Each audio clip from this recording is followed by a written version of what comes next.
In the forest a long time ago, there was an ape who walked in on a rainfall of overly ripe plums. That ape was drawn to the plums by the cracks and the scent. The, ra- the, the ape feeds itself upon the overly ripe plums and began to experience a thing that people later use to make beer and wine. That thing was the yeast. Yeast eats the sugar in the overly ripe plums and develop a thing is that is used to make beer and wine. That the thing that yeast made the yeast could be eaten in any kinds of plants or fruit as long as it has sugar in it, like bananas, grapes, mostly grapes, plums, or even apples. Nobody really knows when wine started, but there was a hint that it was in the 7000 BC in China where people made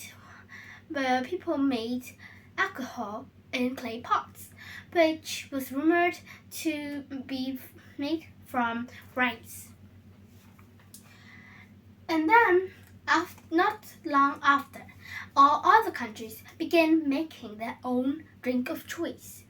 In what was now Mexico, sap from a cactus was the drink of choice. And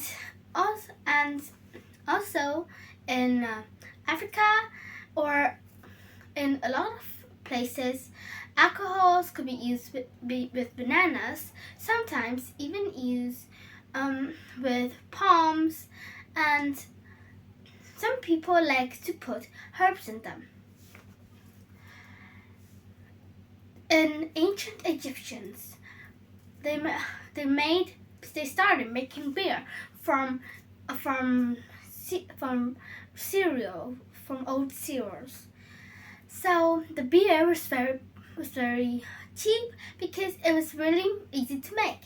So it's daily things to servants and even workers.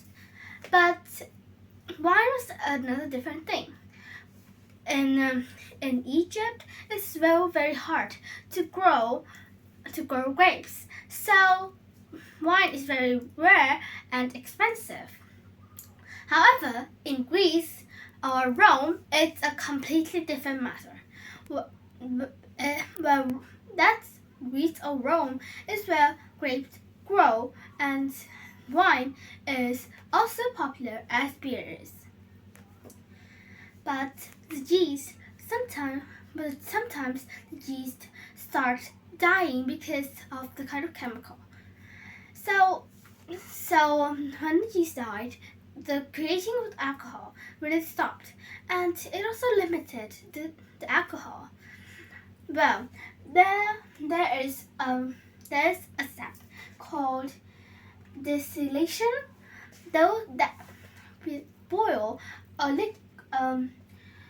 fermented liquid and let at a lower temperature than we boil water, so that the vapor will evaporate. As I said, the alcohol will evaporate first. Then we trap the alcohol and cool it down.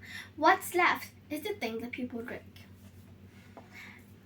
Also, that kind of making stops wine or stops the drink from spoiling. So it soon became it became a very popular trade. People would go all around the world to trade those drinks for servants,